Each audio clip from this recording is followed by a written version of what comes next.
Archivist Tellera's antenna twitched as her scanning device picked up an anomalous reading from deep within the ancient library complex. After 3 decades of examining prehistoric artifacts, she had learned to trust her instincts when something felt wrong. The signal originated from a sealed chamber that hadn't been accessed in over 400 years. The gleaming walls of the Galactic Archives restricted wing seemed to pulse with their own internal light as she approached the sealed doorway. Her access card, granted only to the most senior researchers, slid into the reader with a soft click. The door dissolved, revealing rows upon rows of quantum storage crystals, their surfaces dulled by centuries of neglect. But it wasn't the crystals that had triggered her scanner. In the corner, barely visible behind a stack of decommissioned data cores, sat a simple metal box. No quantum signatures, no neural interfaces, just primitive mechanical locks keeping its secrets safe. Tellera's heart quickened. In an archive filled with the galaxy's most advanced technology, finding something so basic was beyond suspicious. The box's seals cracked easily under her specialized tools, releasing a puff of preserved atmosphere from a long-dead world. Inside, she found a single data crystal, different from the others. While modern storage crystals glowed with complex quantum matrices, this one seemed to absorb light, drinking in the room's illumination like a hungry thing. Tellera's hands trembled as she inserted the crystal into her reader. The holographic display sparked to life, but instead of the expected text or images, it showed only a set of coordinates and a single word: restricted. She recognized the sector immediately: Earth space. Her research into humanity's first contact records had always felt incomplete. The official documents painted them as a primitive species, barely worth monitoring. But scattered through the archives were hints of something more. Missing reports, redacted sections, and survey teams that disappeared shortly after completing their missions. The crystal contained survey data from humanity's first evaluation, but these readings contradicted everything in the official record. Where the public files showed basic neural patterns, these scans revealed something extraordinary. Human consciousness existed in a state that should have been impossible, simultaneously operating on multiple quantum levels while maintaining classical coherence. Fascinating discovery, isn't it? The voice behind her carried no echo in the cramped room. Tellera spun around, finding herself face to face with Archive Security Director Ventil.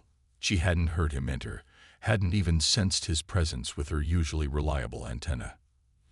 "Director, I was just finding things that were meant to stay hidden." Vental's outer eyes remained fixed on her while his inner pair focused on the crystal. "Do you know why we classified humanity as primitive, Archivist? Why we quarantined their sector and deliberately stunted their development?" Tellera's defensive instincts screamed danger, but her scientific curiosity won out. "These readings suggest they're far more advanced than we acknowledge. Their neural patterns show that they are an abomination," Vental interrupted. "A species that evolved to naturally exist in quantum superposition, that can maintain consciousness across multiple probability states without technology. They represent everything we fought to prevent during the consciousness wars."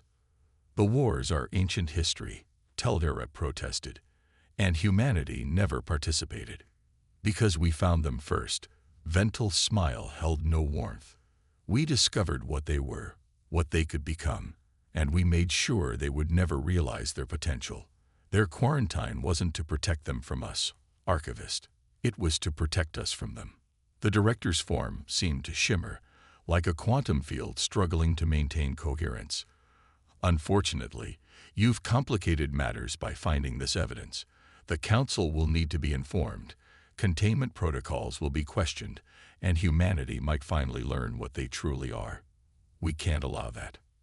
Tellera backed away, clutching the crystal. "What are you?" "I am what humanity would become if allowed to evolve naturally. What all consciousness eventually becomes when it breaks free of classical limitations." His form began to dissolve into quantum probability waves. "The galaxy isn't ready for that yet, and you won't be around to warn them. The archivist slammed her emergency beacon as Vental's quantum field reached for her. She had one chance to save the data, to warn someone about what she'd discovered. Her quantum transmitter would be useless. She'd seen how easily he interfered with such technology. Instead, she pulled out an ancient radio transmitter, a primitive human device she'd kept as a curiosity. As Vental's consciousness began to override hers, Tel-Era broadcast a simple message on radio waves that would take years to reach their destination. Earth, you are not primitive. You are our last hope. They are coming. The crystal clattered to the floor as Tel-Era's body collapsed, her consciousness absorbed into something vast and ancient that had waited centuries to reclaim the galaxy. But her warning was already racing through space, carried by technology too simple for quantum beings to detect or destroy, heading toward the one species that might still have a chance to resist what was coming. In the archives, the ancient box sat empty, its purpose finally fulfilled after centuries of waiting. The revolution it would spark was already beginning, though no one yet knew humanity would be its unlikely spark. Grand Admiral Corva watched the holographic display with growing dread as another colony world went dark. 30 billion souls across 3 star systems, gone in less than a standard day. No distress signals, no signs of battle. Just an eerie silence that spread like a cancer through the galaxy's most advanced civilizations.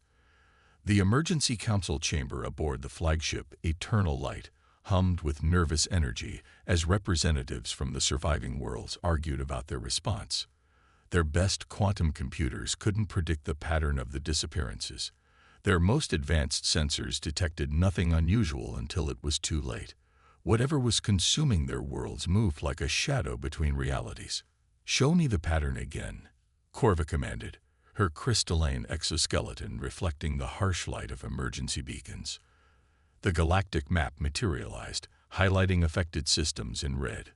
The spread looked random at first glance, but something about it nagged at her tactical instincts. Computer, overlay prehistoric quantum anomaly readings. The map shifted, ancient data merging with current events. There, a pattern emerged, but not one that made logical sense. The attacks formed a perfect spiral, circling away from a single point in space. Magnify Sector 47 Beta. The hologram zoomed in on an unremarkable region of space, centered on a yellow star. Earth, the only system the attacks actively avoided. Admiral, her second-in-command, Commander Helix, approached with a data crystal. "We've decoded part of the transmission that preceded the first disappearance. It's troubling." The message played, distorted but recognizable. Earth, not primitive. Last hope. They are coming. The voice belonged to Archivist Tel-Era, now listed among the missing. "There's more," Helix continued. "We found references in Tel-Era's personal logs to classified files about Earth's original survey. She believed humanity was deliberately misclassified, their true nature hidden from the galaxy." Before Corva could respond, the ship's quantum core fluctuated. Reality itself seemed to shiver, and for a moment, every screen showed the same image, a vast consciousness composed of probability waves, watching them through countless quantum states simultaneously. "Emergency protocols," Corva shouted as the ship's AI began to malfunction. "Switch to analog systems." The order drew confused looks from her crew, but the ancient backup systems, insisted upon by their human allies despite ridicule, hummed to life just as the quantum networks failed. Through the backup cameras, they watched in horror as the quantum core erupted into a cascade of possibilities. Where crew members had stood moments before, only shifting patterns of probability remained. But the analog systems continued functioning, immune to whatever force was corrupting their advanced technology. "Get me everything we have on human neural patterns," Corva ordered, an impossible suspicion forming in her mind.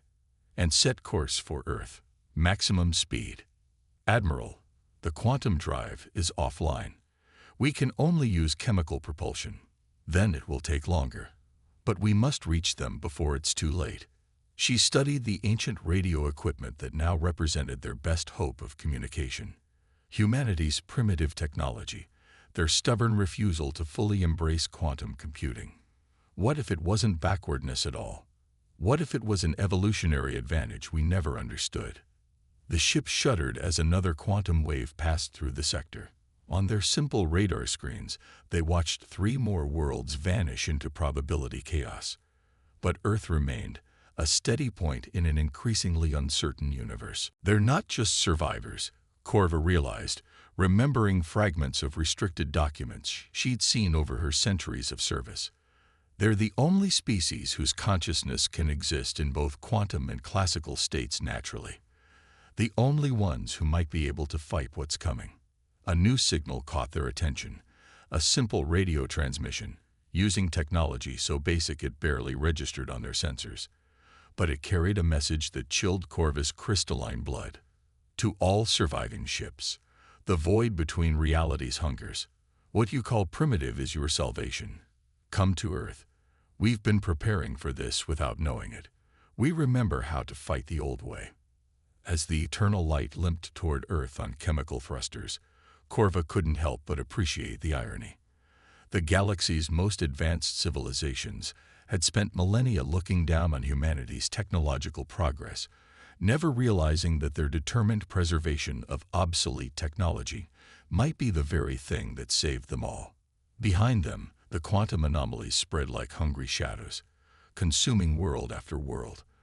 But ahead lay Earth, where a species that straddled the line between classical and quantum existence might hold the key to surviving what ancient forces had awakened in the void between realities. Dr. Sarah Chen stood before the hastily assembled United Earth Defense Council, her hands steady despite the weight of what she was about to reveal. The quantum physics lab behind her hummed with a mixture of advanced holographic displays and deliberately antiquated equipment, a combination that had earned Earth mockery from the galactic community for decades. Ladies and gentlemen, she began, what I'm about to show you explains why Earth alone remains untouched by the quantum anomalies destroying advanced civilizations across the galaxy. She activated a neural scanner, not the sophisticated quantum models used by the Galactic Coalition, but a hybrid device of her own design. The display split, showing 2 consciousness patterns side by side. On the left, a standard Coalition species neural signature, pure quantum coherence, achieved through centuries of technological enhancement. On the right, she paused, letting the implications sink in, a human mind. The council members leaned forward, studying the bizarre double pattern of human consciousness. Where alien minds existed purely in quantum states, human neural patterns showed something impossible. Perfect quantum superposition maintained alongside classical stability. We've been called primitive because we never fully embraced quantum technology, Sarah continued, because we stubbornly maintained analog systems alongside quantum computers, because our consciousness refused to evolve toward pure quantum states despite centuries of exposure to advanced technology. But this wasn't a failure to advance. It was our greatest evolutionary advantage. The chamber's lights flickered as a quantum distortion passed through the solar system, but their backup systems never wavered. Outside, they could see the massive forms of refugee ships in orbit, their quantum drives dead, surviving only because of hastily installed human backup systems. The entity consuming advanced civilizations, what the Coalition calls the Void Collective, can only interact with pure quantum states. Human consciousness naturally exists in both quantum and classical states simultaneously, something they thought impossible without technological intervention. We're not just immune to their influence, we're actively hostile to their form of existence. Admiral James Rodriguez, his uniform still bearing the hybrid patches of Earth's combined space forces, spoke up. You're saying our primitive technology, our stubborn insistence on maintaining old systems alongside the new, was an instinctive defense mechanism. Sarah finished. Our bodies evolved the ability to process information both classically and quantum mechanically. Our technology naturally followed the same pattern. We never abandoned the old ways because, at some deep level, we knew we'd need them. The chamber's quantum sensors suddenly screamed to life. Through the reinforced windows, they watched reality ripple like heat waves off hot asphalt. But where such distortions had consumed other worlds, they seemed to break against Earth's atmosphere. "They're testing our defenses," Sarah explained, checking readings on an oscilloscope that would have looked at home in a 20th century laboratory. "Every quantum attack they launch hits not just our technology, but our consciousness itself, and every human mind acts as a natural firewall, maintaining classical coherence in the face of quantum corruption." The council chamber's secure doors hissed open, admitting a delegation of alien refugees. Admiral Corva's crystalline form caught the light as she approached the council table, her remaining crew a testament to the devastation sweeping the galaxy. "We've analyzed the data crystal recovered by archivist Tellera," Corva announced. "The original survey team didn't just misclassify humanity. They were corrupted by the same entity now consuming our worlds. They tried to keep humanity isolated, primitive, unaware of their true potential. But they didn't account for human stubbornness," Sarah added with a grim smile. "We kept our old technology, maintained our hybrid systems, and trained our military to function without quantum assistance, not because we knew this was coming, but because something in our dual-state consciousness refused to let go of classical reality. The quantum distortions intensified, and now they could see what caused them. Vast shapes moving through probability space, trying to find purchase in their reality. But wherever they touched human-made technology or human minds, they recoiled. We're not just fighting for survival anymore," Sarah declared, watching the cosmic horror trying to breach their world's defenses. "We're fighting for the right to exist in both states, quantum and classical, digital and analog, past and future. Humanity's greatest weakness has become the galaxy's last hope." Outside, Earth's combined fleet began to move, ships equipped with both quantum drives and chemical thrusters, AI systems backed up by human pilots, and weapons that could shift between classical and quantum states as easily as the consciousness of their creators. They hadn't known they were preparing for this moment, but generations of refusing to let go of their technological heritage had made them ready all the same. The battle for reality itself was about to begin, and humanity's supposed primitive nature would prove to be the greatest weapon in their arsenal. Captain Maya Patel stood on the bridge of the EDS Prometheus, watching her crew perform final checks on their hybrid systems. The ship represented humanity's best hope against the Void Collective, a perfect fusion of quantum and classical technology that could switch between states faster than thought. "Hybrid drive systems operational," reported Lieutenant Zhang from engineering. "Quantum core stable, chemical thrusters ready, analog backup systems standing by." Around them, dozens of displays flickered between holographic quantum projections and old-style LCD screens, each system backing up the other. Maya touched the worn surface of her command chair, feeling the familiar texture of materials chosen specifically because they resisted quantum manipulation. The Prometheus wasn't just a warship. It was humanity's answer to an enemy that had evolved beyond physical reality. "Fleet status?" she asked, watching through the viewscreen as Earth's combined defense force assembled. Each ship carried the same hybrid systems, crews trained to fight in both quantum and classical space. "All vessels report ready," Commander Anderson responded. "Coalition refugees have successfully integrated our backup systems into their surviving ships. The Void Collective won't be able to absorb them as easily now." The mission was unprecedented. A direct assault on a quantum anomaly that had consumed an entire sector. Their target was the Centauri research station, where the first signs of the Collective's influence had been detected. Intelligence suggested it now served as a focal point for the entity's invasion of normal space. "Signal from Earth Command," Anderson announced. "Dr. Chen's team has finished analyzing the neural pattern data. They found something interesting." The tactical display shifted, showing complex wavelength patterns. "The Void Collective doesn't just consume quantum systems," Maya noted, studying the data. "It tries to force them to evolve, to abandon classical reality entirely." But look at what happens when it encounters human consciousness. Anderson highlighted a section of the display. Where alien minds were overwhelmed by the collective's influence, human neural patterns created a unique interference effect. We don't just resist them, we actually disrupt their ability to maintain quantum coherence. Maya smiled grimly. Time to weaponize that disruption. Signal the fleet. Operation Deadlight is go. The Prometheus led the assault fleet into quantum space, their hybrid drives allowing them to match the collective's supernatural maneuverability. But unlike pure quantum ships, they could drop back to classical reality at will, becoming effectively invisible to an enemy that could only perceive quantum states. The Centauri station came into view, or what was left of it.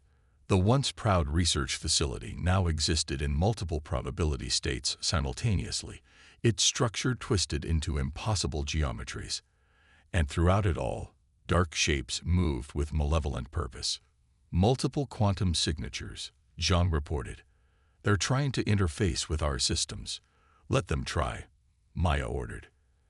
Activate the neural resonance generators. Devices based on human brain wave patterns powered up across the fleet.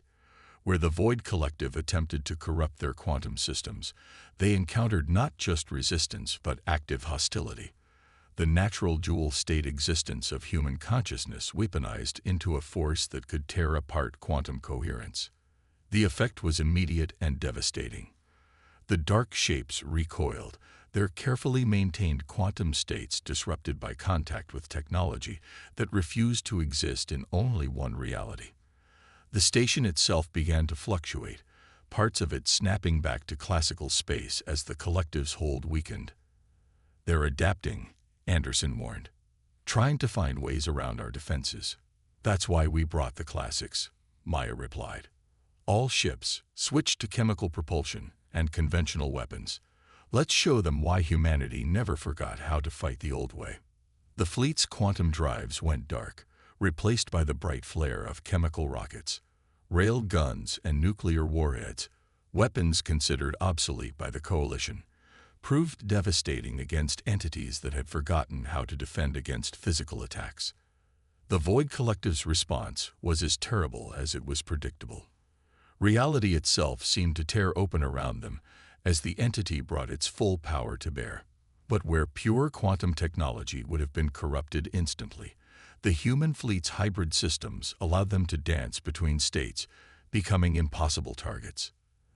They're running, Zhang announced with disbelief. The quantum signatures are retreating. Maya watched as the dark shapes fled, leaving behind a station that was slowly returning to normal space. But she knew this was just the beginning. They had proven humanity's approach could work, that the combination of quantum and classical technology, guided by minds that naturally existed in both states, could fight back against what had seemed unstoppable. Send word to Earth, she ordered. Operation Deadlight successful. We've confirmed the effectiveness of hybrid warfare against void entities, but more importantly, she studied the readouts showing the station's quantum signature returning to normal. We've proven they can be driven back. They're not invincible after all. The Prometheus turned toward home, its hybrid systems humming with power. They had won their first major victory against the collective, but Maya knew the real war was just beginning.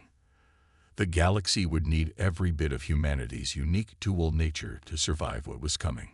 Deep within the quantum labs beneath Geneva, Dr. Sarah Chen watched as the final pieces of the puzzle fell into place. The holographic display showed what they'd all suspected but couldn't prove until now. The Void Collective wasn't just an invasion force. It was the twisted evolution of an ancient civilization that had abandoned classical reality entirely. They're afraid of us, she announced to the assembled Earth Defense Council and Coalition representatives. Not because of our weapons or technology, but because we represent everything they try to leave behind. We're proof that consciousness can exist in both states simultaneously. The quantum sensors pulsed with warning signals as another wave of attacks began. But this time, the collective wasn't targeting military installations or population centers. They were attacking something far more fundamental, the quantum classical barrier itself, trying to force all of reality into a pure quantum state. Admiral Corvus' crystalline form shimmered under the emergency lights. The Centauri victory showed them they can't beat us through direct confrontation, so they're changing the rules of existence itself. Then we change them back, Sarah replied, activating a device that looked cobbled together from both quantum processors and vacuum tubes. Every human brain naturally maintains quantum superposition while preserving classical coherence. We finally figured out how to amplify that effect. Outside, reality rippled like water in a storm. Cities around the globe reported quantum distortions trying to corrupt matter itself. But wherever human consciousness touched these distortions, they recoiled, unable to maintain pure quantum states in the presence of minds that refused to choose between realities. Captain Maya Patel's voice crackled over the old-style radio. Earth Defense Fleet in position. All ships equipped with the new resonance amplifiers. But we're seeing something big forming out there, bigger than anything we've encountered before. The main screen showed it clearly. A vast quantum consciousness assembling itself from the collected essence of countless absorbed civilizations. The Void Collective was manifesting its true form, a being of pure probability that existed in all possible states simultaneously. They're trying to force evolution, Sarah realized, not just for themselves anymore, but for all conscious life. They want to free everyone from classical reality. All ships, activate resonance fields, Maya commanded. The human fleet's hybrid systems powered up, broadcasting the unique dual-state pattern of human consciousness across space itself. Where these waves met the collective's quantum field, reality seemed to stabilize, finding balance between states. The entity's response was immediate and devastating. Quantum lightning crackled across space, trying to corrupt anything that maintained classical coherence. But each human ship, each human mind, acted as an anchor point for normal space, refusing to be forced into a single state of existence. It's working, Sarah reported, watching the readings. The resonance field is making them vulnerable. They can't maintain pure quantum states while we're broadcasting this pattern. Maya, do you see it? Affirmative, the captain replied. We're registering fluctuations in their quantum cohesion. All ships, switch to classical weapons and target those instabilities. Show them why we kept the old ways alive. The battle that followed defied conventional description. Human ships danced between quantum and classical states, their hybrid technology allowing them to strike at the entity from angles it couldn't defend against. Each impact forced parts of the collective back into normal space, where weapons that should have been obsolete centuries ago proved devastatingly effective. But the true turning point came when the resonance field reached critical strength. Human consciousness, amplified across space itself, created a template that reality itself seemed to prefer, a stable balance between quantum and classical states. The Void Collective found itself fighting not just humanity, but the fundamental nature of existence. They're trying to retreat, Maya reported, but there's nowhere left to hide. The resonance field is everywhere now. Sarah watched as the vast quantum being began to change, not dissolving or being destroyed, but transforming. Where it had once existed purely in quantum states, it now began to flicker between realities, finding the same balance that humanity had evolved naturally. They're not our enemy anymore, she realized. They're our wake-up call. The galaxy wasn't ready for pure quantum existence. Evolution doesn't mean abandoning what came before. It means finding harmony between states. The Void Collective's consciousness touched their minds one final time, but now without hostility.